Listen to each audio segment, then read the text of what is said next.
Welcome to Raising Consciousness with me, Lou Burrows, where raising human consciousness happens.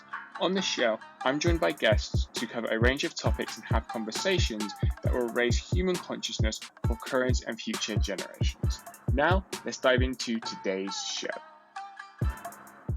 Hi everyone, welcome back to Raising Consciousness with me, your host, Lou Burrows, and I am joined today by a very special guest. Matthew Aponte is here, and I had the pleasure of going on to his podcast probably over a month ago now, and yeah, we spoke about my journey. So today it's all about Matt's journey. Today it's all about his business journey, his consciousness journey, and yeah, I'll see kind of what else we cover here. And I first connected with Matt like way back now when had the Real Talk show podcast, I think that I was doing, and yeah, it's kind of seems so long ago now, right? But Matt, thank you so much for joining me today. How are you doing?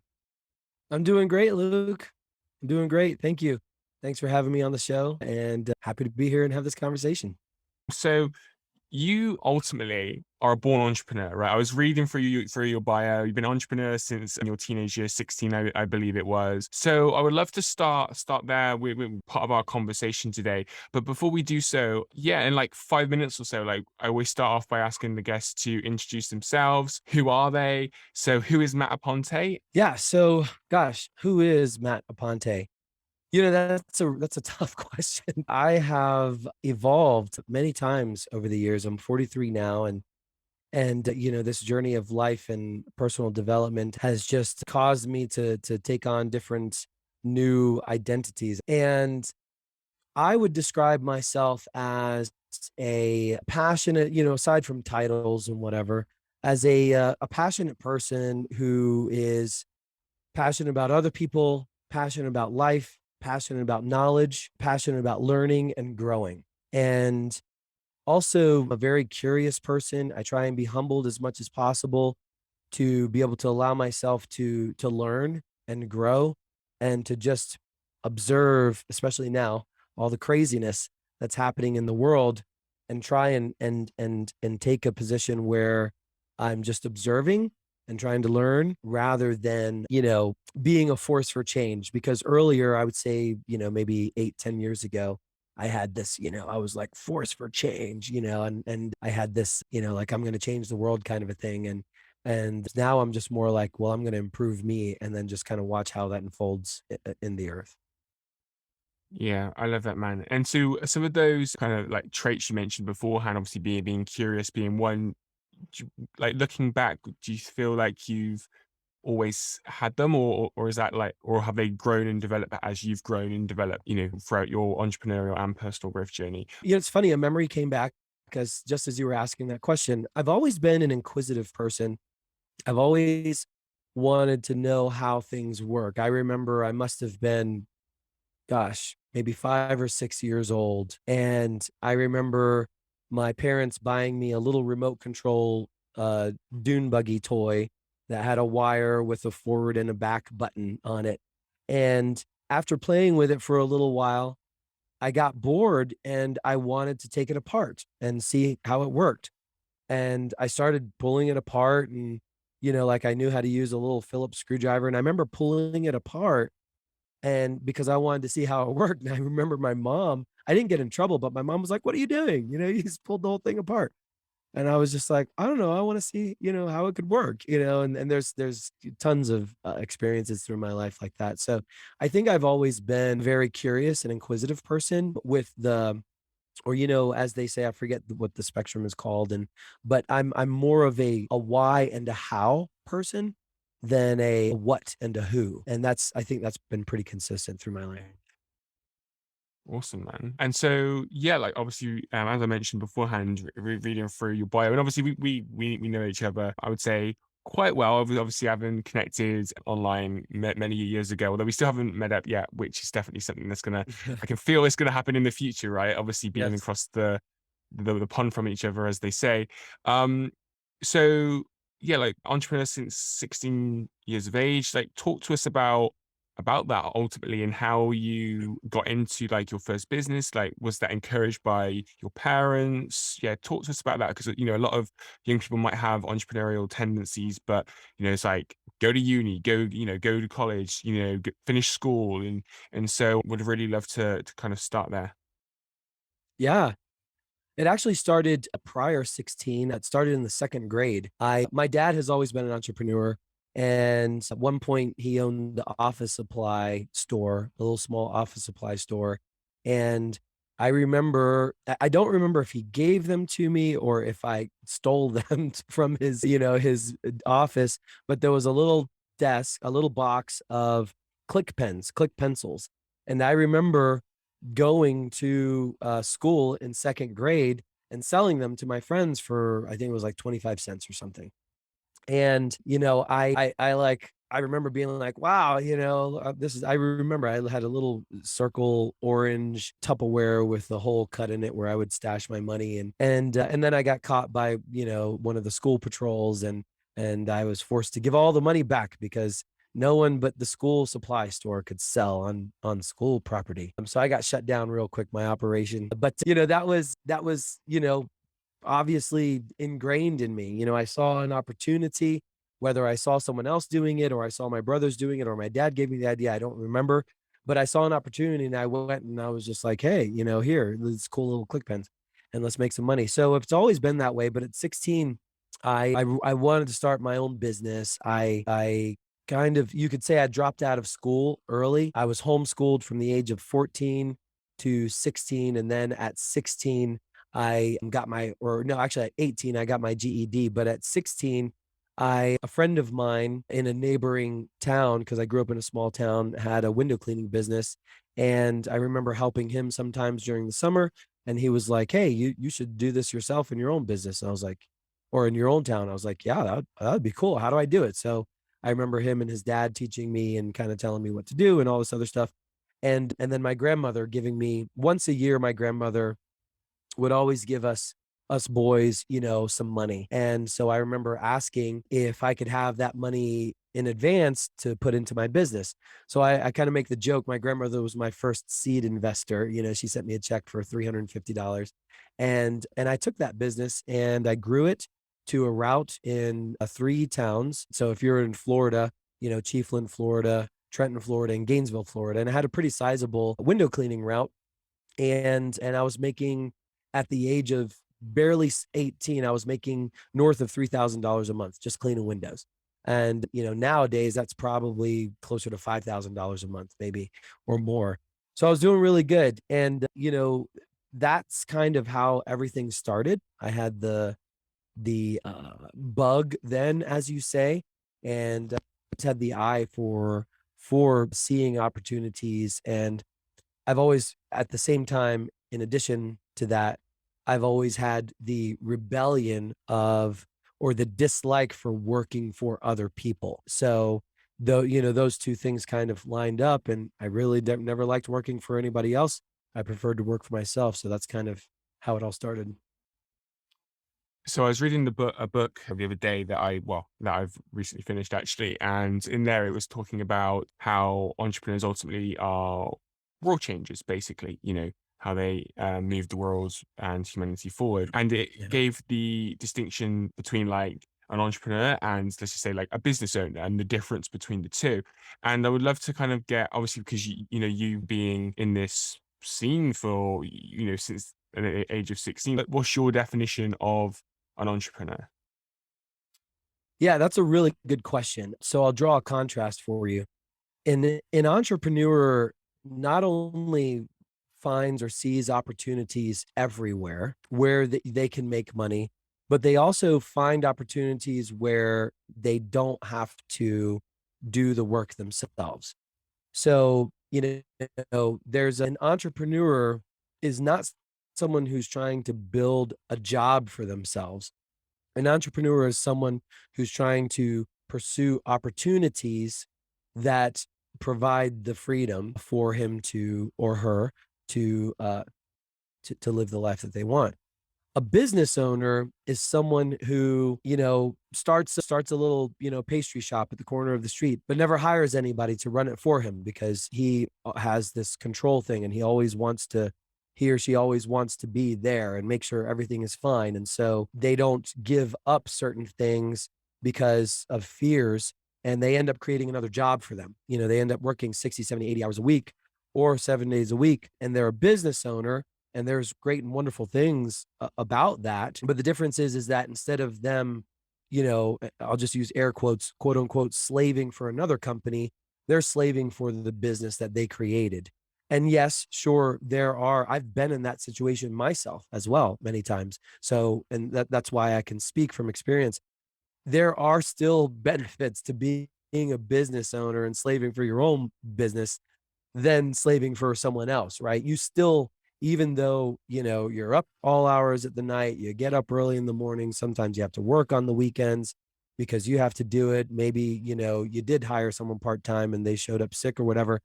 And that is frustrating. That is very highly stressful, but it still feels better than working for someone else. So in my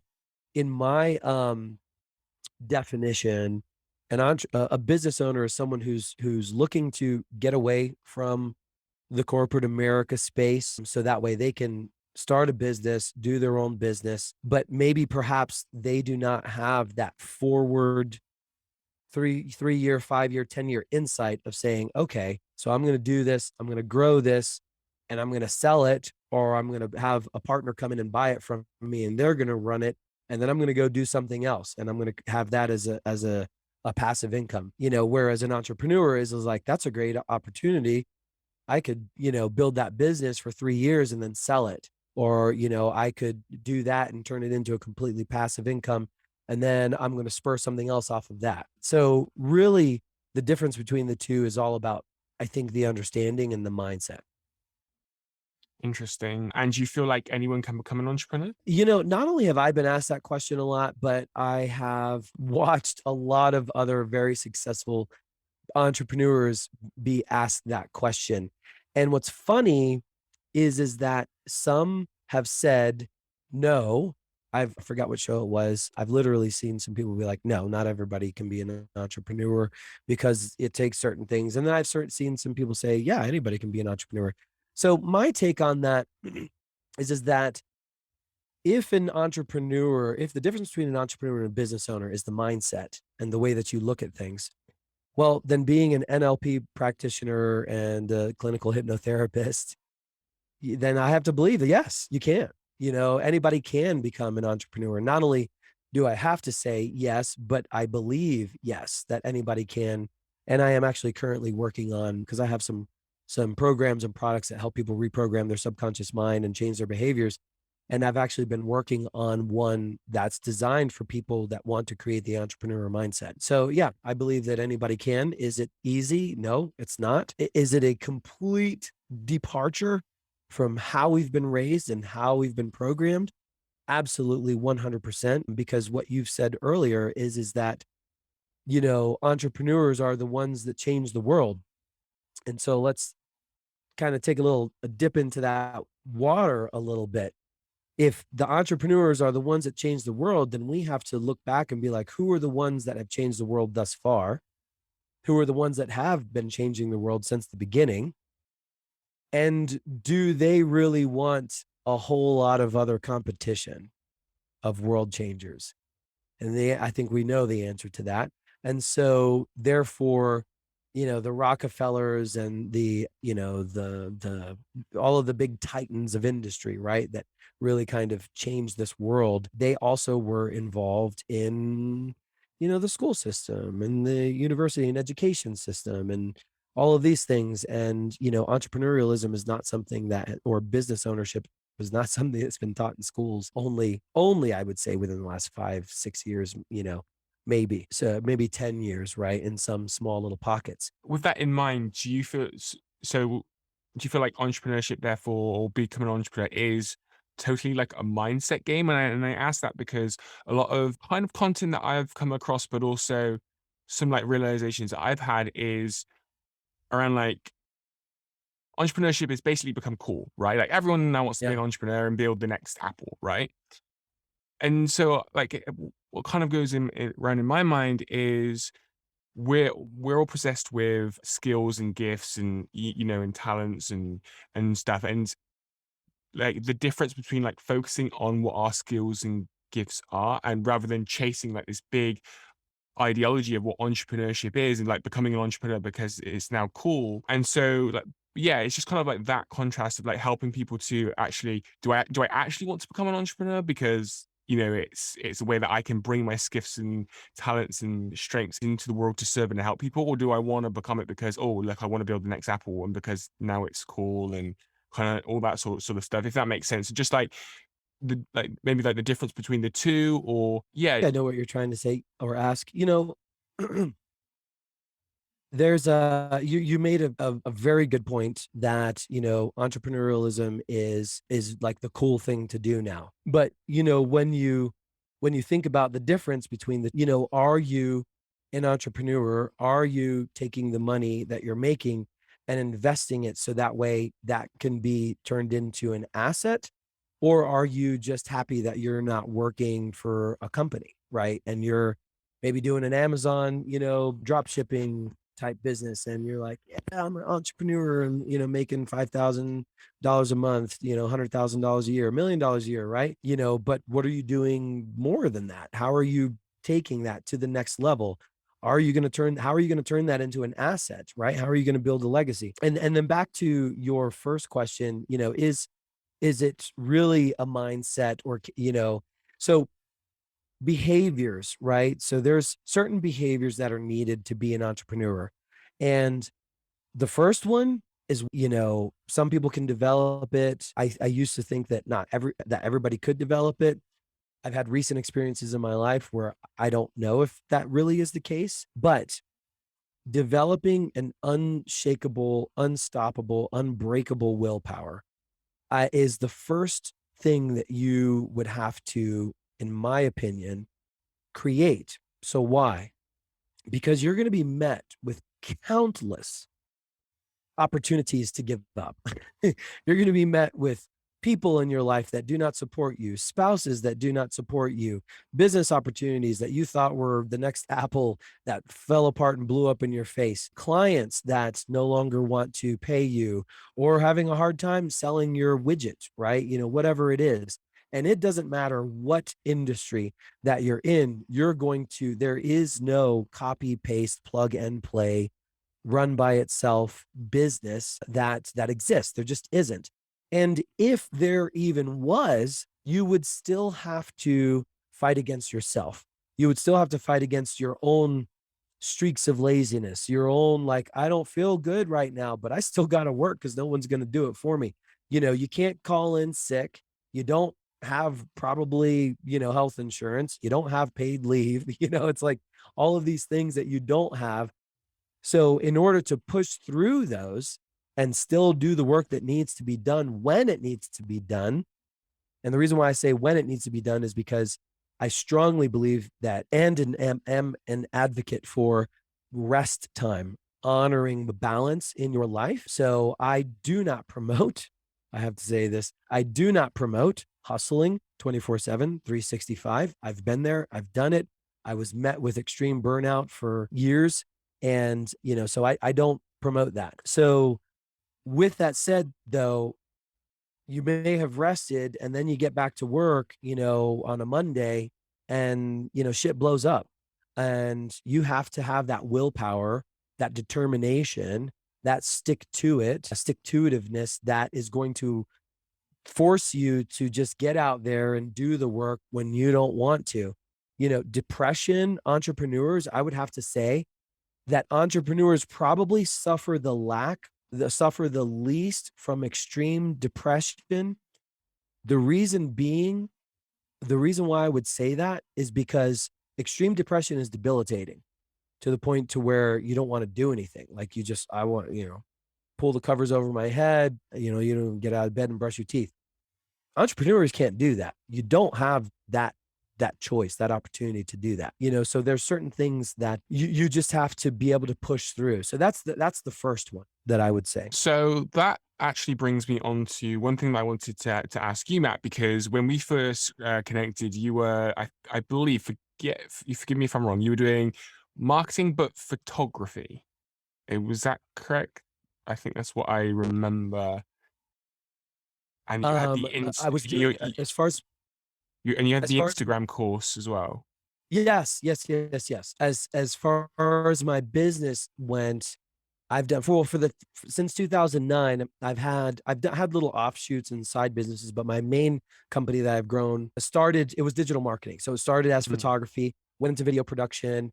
From video production, went into video advertising, and then video advertising into digital marketing online. And so I had at that point I had a lot of success on Instagram. This was back when it was a new platform and it was easy to grow followers and easy to generate leads and sales and stuff. And so yeah, I created a course, an Instagram I remember course that. for people to Yeah, learn how to grow their thing.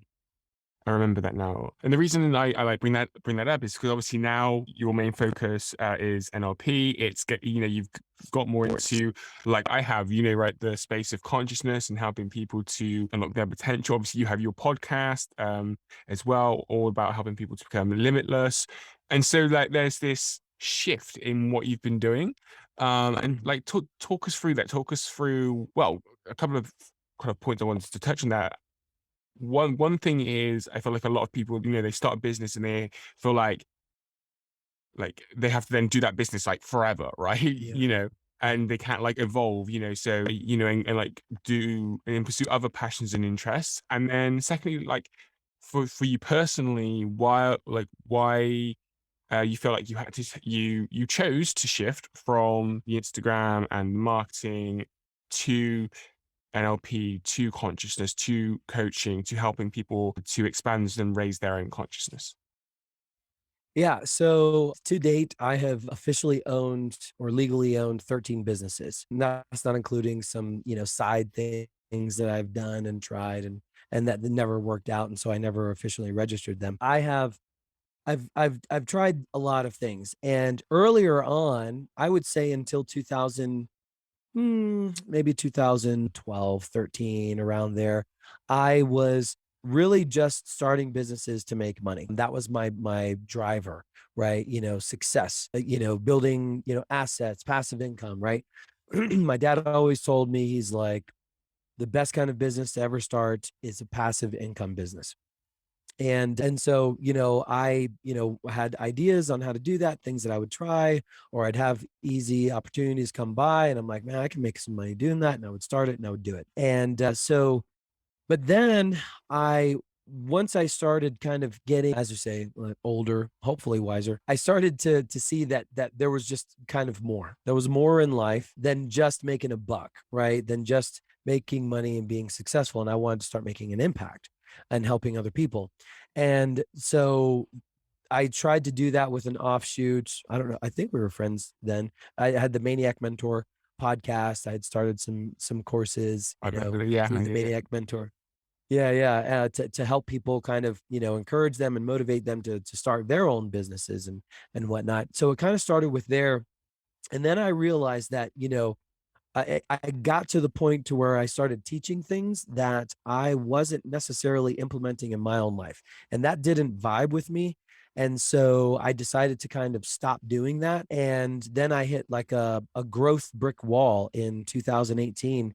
And, I would say it was more of like a midlife crisis, because it felt like a crisis, because I had built my business, evolved my business from photography to video production. It was still the same name, same business, 212 Creative Media, all the way through. And from the time I started it in June 9th, I think, 4th or 9th in 2009. And from that point, whenever I first started it, I was in my pits, my lowest lows. I had just come out of we were just coming out of the recession. And for me, in my own personal life, like many others, I had lost everything. I lost my house, I lost my cars, I even lost my wife, because coincidentally, around that same time earlier, I found out that, she was being unfaithful. So that led to a divorce. And I lost my dog and I lost everything. And I started selling off things that I had just to stay alive.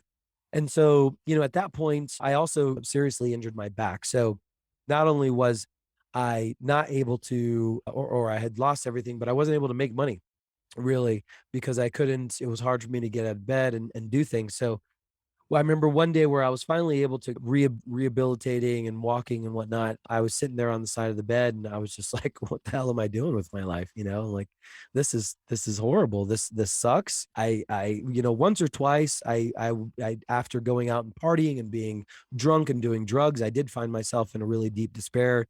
I considered, committing suicide, but I was just too stubborn, too proud to commit suicide. And so I pulled myself through it. But I remember thinking like, okay, if I'm gonna do something here, if I'm gonna start over, I might as well start over doing something because I can only go up from here. I was literally a week away from living under a bridge.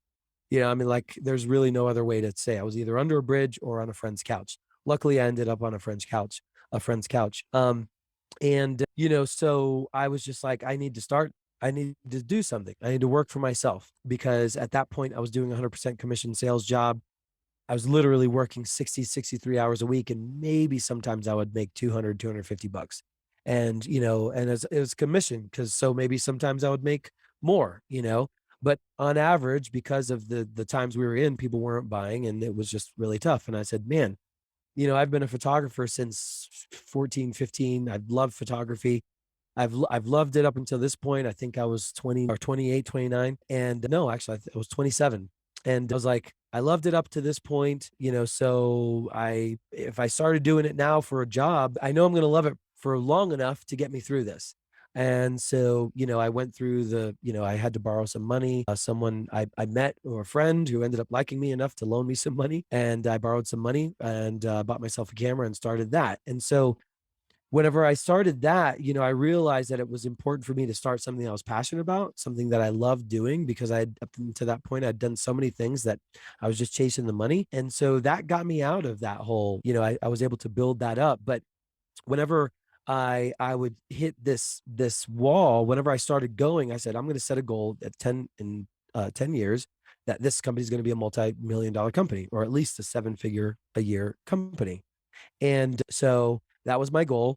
And then to connect this in 2018, in June of 2018, we're going on 9 years. I'm coming up on my 9-year anniversary of essentially having the same company. Sure, it's morphed, it's advanced, it's grown with the times because businesses wanted more than just photography. They wanted video, then they wanted advertising and, all these other things. So but I sat there, I was driving, this midlife crisis hit me whenever I was in the parking lot and I had a shared office space that I was renting. And I remember looking at the date and I just remember thinking like, holy shit, I'm going on 9 years, like 9 years. And then I was reminded that I had a goal of 10 years to make $1 million, a year. And at that point, I was probably barely making $40,000 a year, right?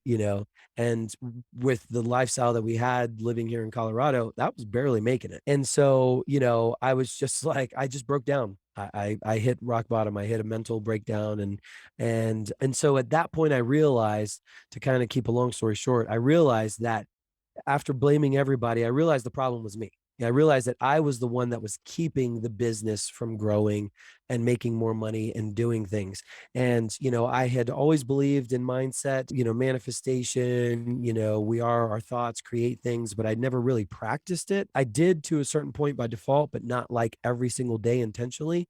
And so I said, well, if I'm the problem, then I can fix that. So I decided to dive into fixing myself, human behavior. What was it that was holding me back? Why? I started really learning about limiting beliefs, learning about income ceilings that our subconscious creates for us, all of these things. And so I started to dive into them, dismantle them for myself. And the amazing, wonderful thing is I did the work and I stuck to it. And so not only did I pull my marriage out of the hole, out of the brinks of divorce, my second marriage at that time, but I also pulled my business out of it. And at the end of 2019, a little more than 10 years later, I got the $1.3 million valuation for my company. So whenever I had that realization that I fixed me, and I'm pointing for those maybe you're listening, I'm pointing to my head. When I fixed me, everything fell into place. right, my physical goals and realities began to line up with what my programmed beliefs were. And when that started happening, life took a major shift. And so when I realized how powerful that was, not only for myself, finances, but also for my relationship with my wife, I decided that it's something that I needed to do to help other people. So that's when I dove in. I took 2 years and went through, studying to be NLP, hypnosis, sound therapy, stuff like that. So a couple of like other questions on that. Question one: do you still have the marketing business, or did you like sell that, or and go full time, full focus on NLP and coaching? I left that. Yeah, You I left that. left it. So I did something that a lot of people don't understand, but I'm the kind of person that if I don't have a passion for it anymore, I just can't do it anymore. So I essentially kind of paid out and bought out because I had a couple investors, paid out and bought them out, ended any subcontracting because I had a few people that were kind of partners, but they were essentially just subcontractors. Ended any of those. I gave them all a year in advance notice. I mean, that was in the begin at the end of 2020. And notified all of my existing clients and said, hey, by the end of 2021, we're closing our doors. We'll no longer be offering these services. And I rode that wave, essentially that income that I had, created, and I didn't work at all the whole year of 2021. I just dove into my passion. I dove deeper into the learnings and the understandings. I dove deeper into developing things that I could do, tools that I would first test on myself, then I could help other people with. And so I just really just kind of I let it fade away and I just kind of closed the doors and I moved on. How was that for you? Like, obviously doing that business for like 10 years, like, was that like emotional? I don't know, for doing it for so long. Yeah, I'm You know, curious to kind of, how was that?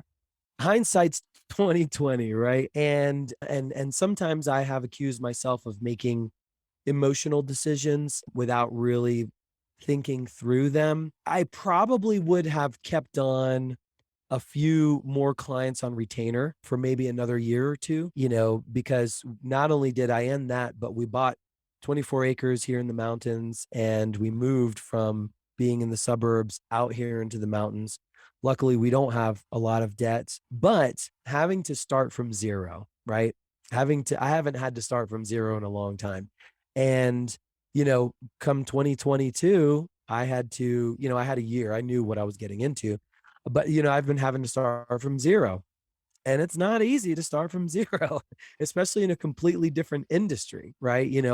I'm going into mindset and subconscious reprogramming, personal coaching, right? The whole personal development niche, which is an extremely saturated niche, and I'm starting from zero. So has its challenges? Absolutely, it's had its challenges. Are we still blessed to be able to continue doing what we're doing, my wife and I? And obviously, our livelihood's not threatened. Yes, but that doesn't mean going from one lifestyle that we were used to another one that we're not didn't propose its own challenges. But at this, so if I had kept a few clients on retainer for another year, I think it would have made things, easier.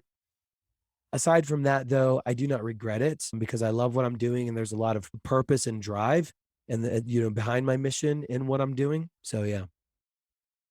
Amazing, man. Yeah, like quite similar in that regard. Need to have that passion and that purpose ultimately for what I'm doing, and that comes out of working a 9 to 5 job that I hated, right? That led me Mhm. into a similar depression kind of spiral ultimately. But to kind of move on and touch upon the work that you do now before we wrap up today around beliefs. And yeah, like what would be your, I mean, beliefs is such of a big topic, right? But what would be your, I don't know, free tips or recommendations that you would share with listeners right now to help them to start to change their reality and to become like the person that they've always wanted to be? Maybe it's to discover their life purpose or to pursue their passion. And I think for me, like one of the challenge with belief, because I've always operated like in this space, right, is that like when like talk about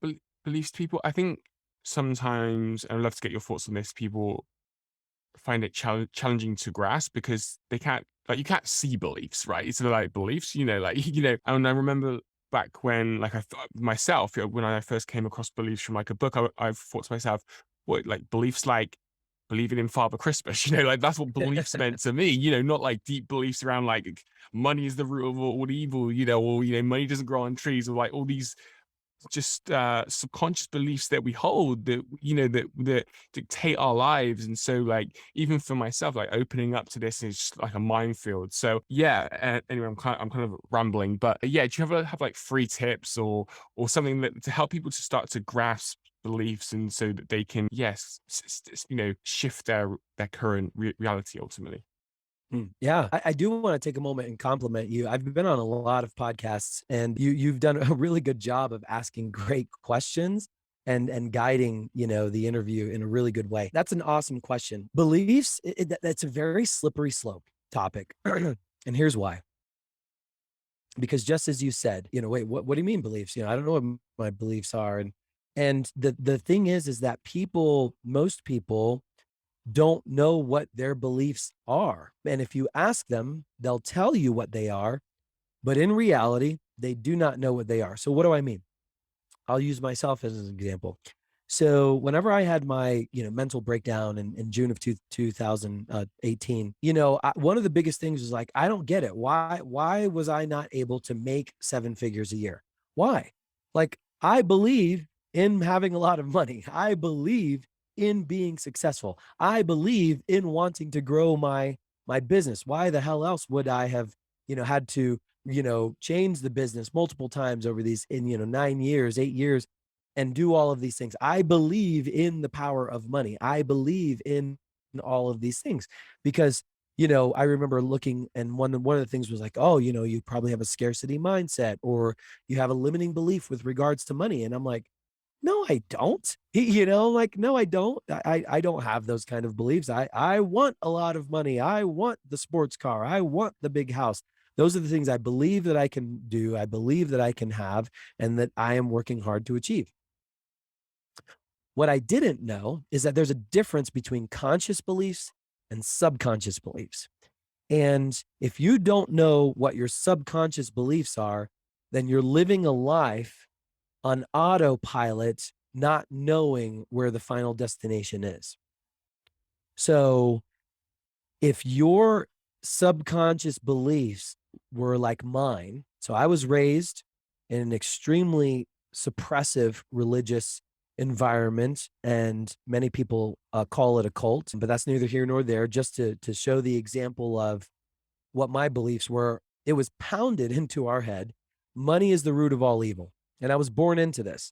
So my subconscious from a child was, money is the root of all evil. Rich people, I'm paraphrasing, but rich people are bad. If you're striving to be rich, God does not like you, because, you have to don't store your treasures in, on earth where moth and rust can consume. Store them in heaven, right? Like all of these things. And anybody who's Christian knows what I'm talking about or has that similar upbringing. And so my parents would reinforce that, right? I remember my parents say, money doesn't grow on trees. As long as we have a roof over our head, food, clothes on our back, food on our table, we should be thankful, and we shouldn't be striving for more than that.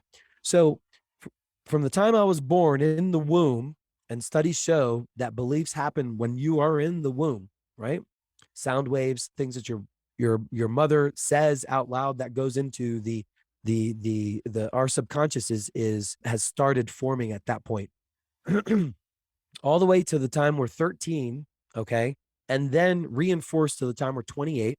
It's not until we're 25 or 28 till our brains are like pretty much, there's always a plasticity, right? We can always learn more, but from the time when we're 25, 28, we pretty much, our beliefs are solid. Like, those are the things. That's where this whole saying come from: you can't teach an old dog new tricks. Had nothing to do with the dog. It had Shit, to man, I do got with 2 years. 20. right. You better do some work. No, I'm just kidding. So like I didn't leave this suppressive environment till I was 27 years old. So my whole, childhood, young adult, teen years, where all of these beliefs were just programmed. And so the thing is that whenever I left, it was an extremely traumatic situation because I lost my family, I lost my friends, I lost everything that I identified with. So what I did was I suppressed all of that, right? I'm like, I'm moving on in my life. Like I would make posts like I'll never forget my past, but that's not where I'm headed, that kind of a thing. So like I never faced all that. I'm like, whatever, my family doesn't want to be a part of me. That's fine. I'm moving forward. So now, fast forward, 10 years or so in 2018, I'm wondering why the hell I can't make money because I have the conscious beliefs. I'm like, I don't believe that money's bad because by that time I'd met a lot of people who were very successful and wealthy, doing great things. They were great people. They were giving back. They were pillars of society, the community. They were actually trying to make change for good. So, my belief system was like I consciously knew that if I made a lot of money, I could help people, help myself, help people, help change the world. But subconsciously, that wasn't my belief. So we had what I call a personality conflict disorder. It's not a clinical term, it's something I made up. It's a personality conflict disorder, which is when your subconscious beliefs do not match your conscious beliefs now. And when you try and move forward with your conscious beliefs, like I'm going to set a goal for 6 months or a year or 2 years, and I'm going to make $100,000 and I'm going to buy a new car and I'm going to find the love of my life. But then your subconscious beliefs are, I am poor. There's not enough money in the world. I'll never have enough money. I should just be grateful for what I have and not want anything more. I am not desirable to the opposite sex or to anybody. I don't care, gay, straight, doesn't matter. I'm not desirable. Nobody's going to love me. Well, then what happens is when you are trying to create this new world in reality, if you haven't addressed these old subconscious beliefs, you're going to have that personality conflict disorder. And the sad thing is that your subconscious will always win. Why? Because 95% of our behaviors, actions, thoughts, feelings, emotions, and reactions are based and controlled by our subconscious mind. So every single day, 95% of our actions, what we do is automated, right? Automation is based on our subconscious. So that means 5% of your daily activities, you're consciously thinking, right? You're consciously like, no, I want to make money. So what do you think is going to win? Your subconscious or your conscious? So that's why I call it a personality conflict disorder, because our subconscious has its own set of personalities and ideas and thoughts. And then our conscious, we have personalities and things that we know we want to change or improve. And so we have a conflict. And so if you don't understand that, then you'll never get forward. So I know that was a really long explanation, but I want to get to your answer. So like some tips, so some things that people can do. So now that we understand that we're fighting an uphill battle. Okay. If you do not address your subconscious, what Maxwell Maltz talks about in his book, he calls it the automatic success system. If we do not recalibrate our compass, right, to where north is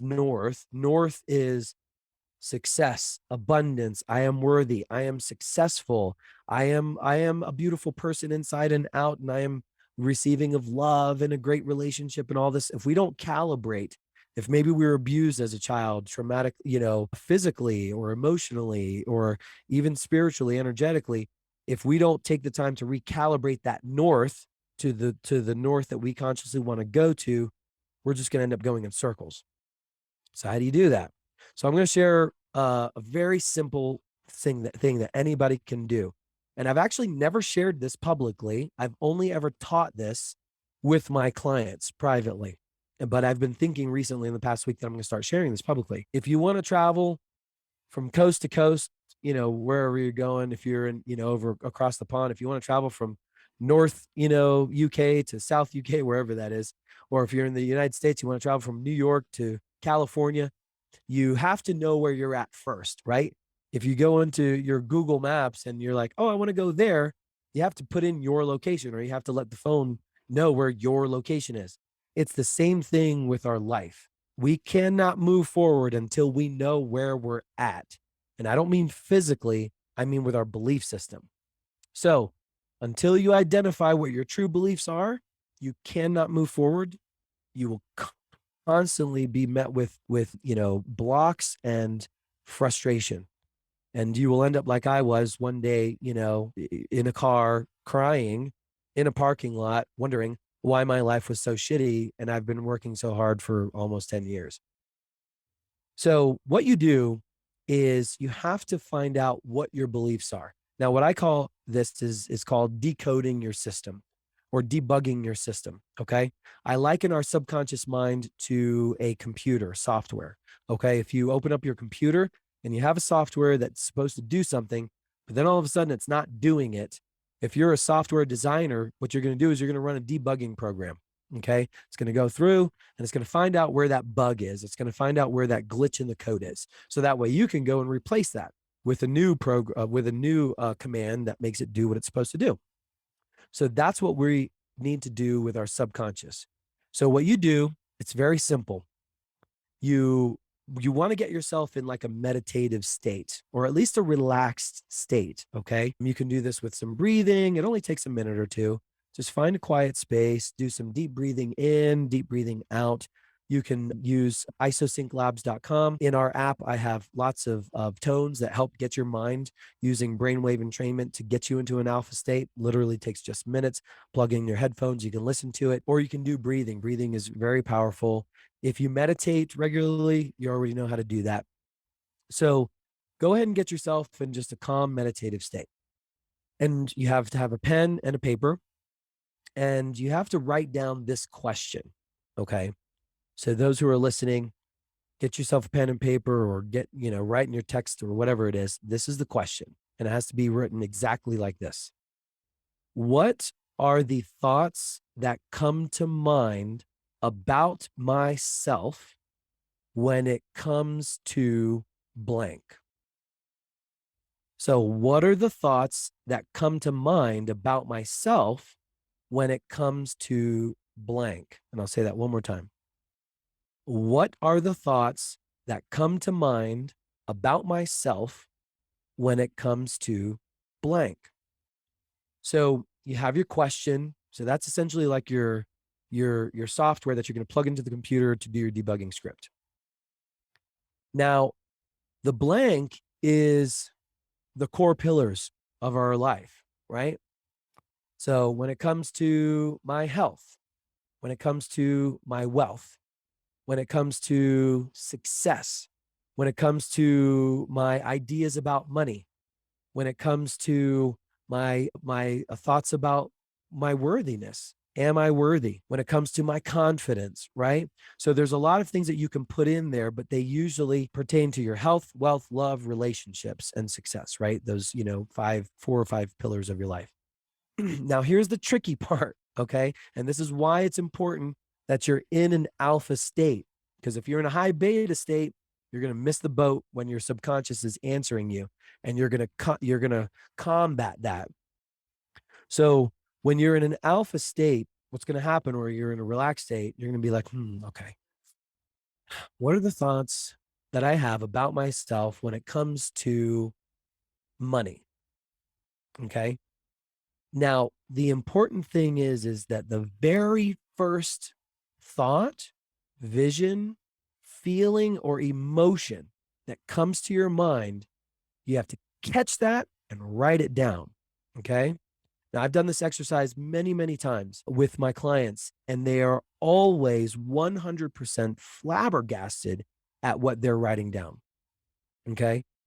Because what's happening is when we ask our subconscious, when we calm ourselves, okay, and we put ourselves in that alpha state where we can communicate with our subconscious mind, when we ask our subconscious a question, our subconscious will answer, okay? You put a code in the computer will give you something back, all right? There's no like subconscious like, no, I don't want to answer you. Oh, I don't feel good today. Doesn't happen. You give it a command, it gives you a response. The problem or the challenge is that if something came up and says, I'm not good enough to make a lot of money, immediately consciously we want to be like, oh, what? No, that's not true. No, that's too harsh. You know what? Maybe, and then we'll kind of soften it a little bit. And you have to, you'd be like, well, no, that's not true. I do believe, right? Well, I don't believe I can make a lot of money. Your subconscious says, but then consciously you're like, but no, that's not true. I do believe I can make a lot of money. And so you might dismiss that. It'll only come up once, and it'll only tell you once, and so you have to catch it. So you can do that with your love, with your relationships, with your confidence, with, how do I feel? Am I feel about my attractiveness?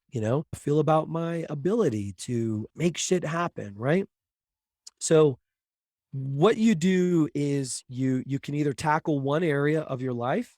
I always say that unless you're ready to face the dark shadows of your subconscious, just tackle one area, one category. If you want to be successful and you're wondering why you're not successful, just work on that one. Okay. If you're ready, if you think you're ready, tackle all of them. Tackle your health, your wealth, your love, your relationships, your finances, the whole areas of your life, and write them down. This could take, an hour, it could take a couple hours, it could take a week, right? Because you might get some stuff and then you're like, oh, I need to take a break, come back to it tomorrow. But here's the great thing about that. Once you do this process, you now have all of the glitches in your system that are keeping you from achieving the type of life that you want, the one that you've been working so hard to achieve, the one that you've experienced so much frustration and failure in your life trying to attain, right? You now have, it's right in front of you. You wrote it with your own hands. Your subconscious told you, I'm not worthy. I don't feel like I'm worthy of money. I don't feel like I could make, or it'd be like, I don't need more than $100,000 a year, right? I don't want this or that, whatever it is. Now you have your code. It's right there in front of you. Only until you have your code, your bugged script, as I call it, are you able to then overwrite that. And the way, and I'll just tell you how to overwrite it. So what you do is you take all of the negative things and then you turn them into a positive. And this is where affirmations come in. Like, so based on my experience, could we ask the affirmations as questions? Because when I've tried affirmations before, yeah, I don't know if it's been probably my conscious or subconscious, whatever part of my mind, right? Has been like, so for example, if I've stated, I am, or I can make, I don't know, 500,000, and then the conscious part or whatever part, right? Like, we would just come about no you can or no you're not or something. I came across some resources and some books and some videos, and to ask them as empowering questions, lofty questions. I think that one book was calling them, for two reasons. They were talking about how the universe answers the questions we feed it, and secondly, I think it was something similar along the lines of for our subconscious mind. So yeah, to wrap up today, I would love to kind of finish on that, and if people can also try and ask them as questions, and maybe that could work better for them. Yeah. So yes, you're absolutely right. What you've said with asking questions. So but I always like to explain why it is that way. Okay. So that way people understand. So number one, our subconscious never, and I'm going to try and keep this concise. Our subconscious does not live in the past or the future. It only lives in the now. Okay. The subconscious does not recognize time and space. Our subconscious is directly tied to the universe. It only is in the now. So when you are creating commands of I am, I have, okay, when you are communicating with your subconscious, and I'll explain why that's important here in a second. When you're communicating with your subconscious because you're at an alpha or a theta state, those are powerful commands. The reason being is because the more that your subconscious receives, I am grateful, right? And maybe you haven't been grateful. Your subconscious is like, oh, wait, that's a new command. I am grateful. Well, now I need to be grateful, or I am abundant. And they might seem simplistic, but once that command gets through to your subconscious, then your subconscious is like, oh, I'm abundant. And so now you're seeing things in your life and opportunities to where you can attract abundance. You're also raising the vibration of yourself, saying, I am abundant. You're acting, feeling, thinking more in that way. And so then you're attracting opportunities that the universe is sending towards you. So that way you can become more abundant. The caveat to that is, like I said before, these commands have to be done or said at a point when you have access to your subconscious mind. When you're in a beta frame state of mind, brainwave, these commands do not work because your analytical mind will be like, well, I'm not abundant, or I'm not feeling abundant today. I just had to pay my rent and I'm broke, that kind of a thing. So that's why I said before, right when you wake up in the morning, when you're drowsy and sleepy, and you get that, because it takes 15 minutes from the time we wake up from our brain to shift from an alpha to a beta state. So you can take advantage of that window and read and repeat your affirmations. Okay. Same thing just before you're going to bed, when you're sleepy and you're drowsy, and you do that. So that's self programming. If you want to do subliminal programming, read them on a good day when you're feeling good and you're feeling confident because of your tone of voice carries vibrations. Say them out loud. I am abundant. I have wealth. I have confidence, whatever it is, right? When you go to sleep, play them on a very low. There's lots of apps in the app stores that will loop audios. Play it on a very low, almost whisper type level when you go to sleep. When you're sleeping for 8 hours, 6, 7, 8 hours a day, you're constantly communicating with your subconscious, because our conscious analytical mind has gone away. It is asleep. It is not active. But our subconscious mind is active 24/7, 365, especially when you're sleeping. So that's why I always say, turn 8 hours of your day into the most powerful subconscious reprogramming time. And that's when you sleep. That's why subliminal messaging is so powerful. Okay. I could go on a whole nother tangent on how that's been involved in the media and why people are programmed in their way, but I'm not going to do that. If you don't want to do that and you want to stand in front of the mirror every morning or every day, then use the questions, use the question format. Okay. How can I be more abundant? What are some ways that I can attract more love in my life? Right. Rephrase those in that way. Why? Because the only way to get through your analytical thinking mind. See, we have to understand that we do not access our subconscious, and therefore we do not access the universe unless we get past our analytical thinking mind. Our analytical thinking mind has the responsibility of being the goalie of our life. Okay, what do I let in as a belief, as a suggestion? What do I not? Right? We go through our life all day long being like, I don't believe that. I do believe that. That matches with my beliefs. That does not match with my beliefs. And it all ties in with our reticular activation system, which we can talk about another time. So how do you get past that? You ask yourself a question. And, because when you ask a question, well, you don't have that immediate response to it usually. So you ask those questions and that will get through to your analytical. You'll be like, well, what are some ways? And you're like, And so now you've proposed a question to your subconscious and it'll go on it. But the key to all of this is persistence.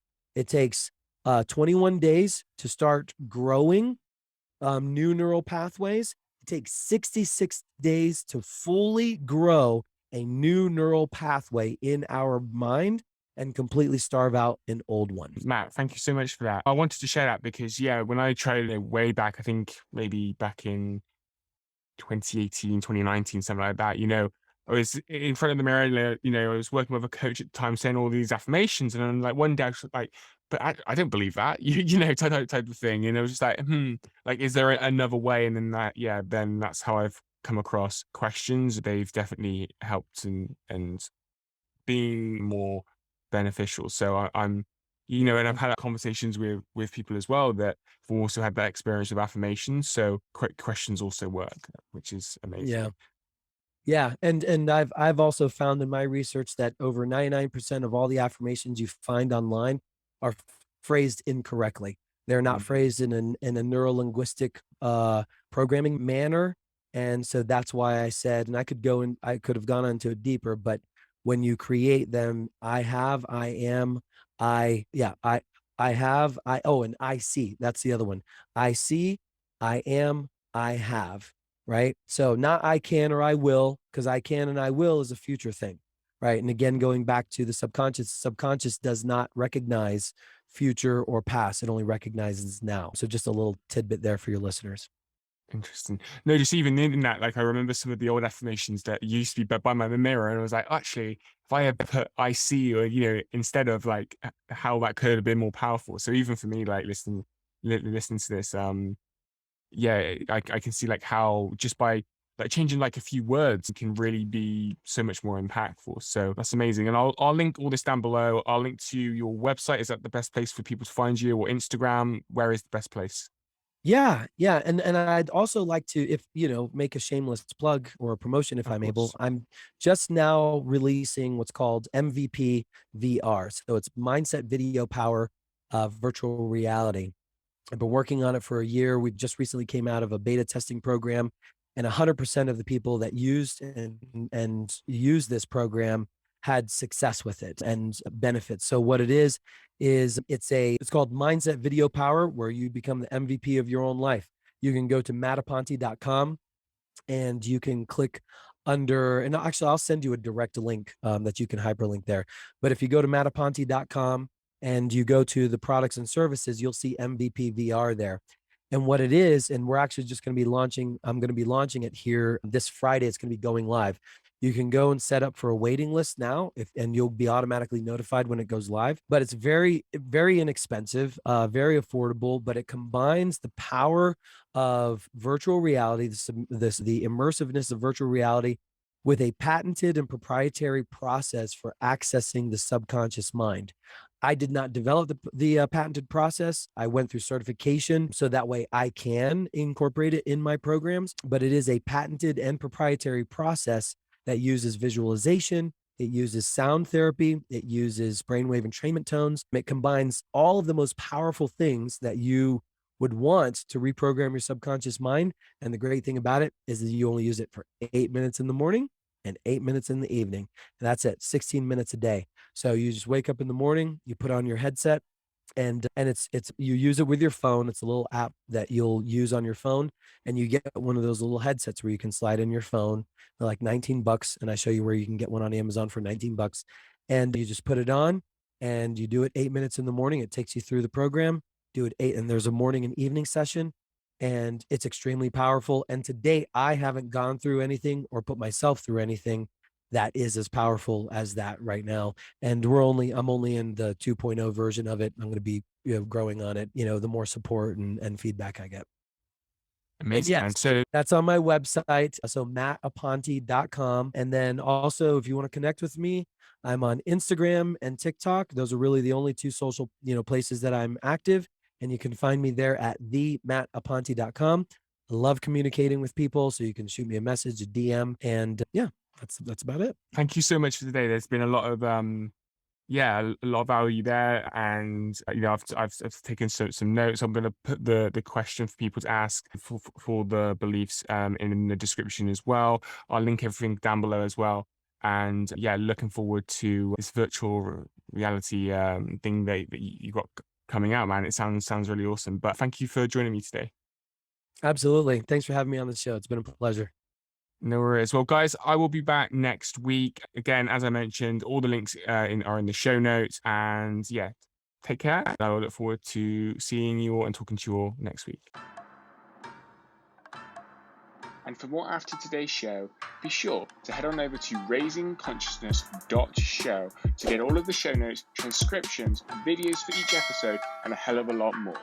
And if you got value from this episode, found it insightful, or learned a thing or two, please leave a review where you can let everyone know that this show is worth checking out. I appreciate you so much. You'll be hearing from me in the next episode.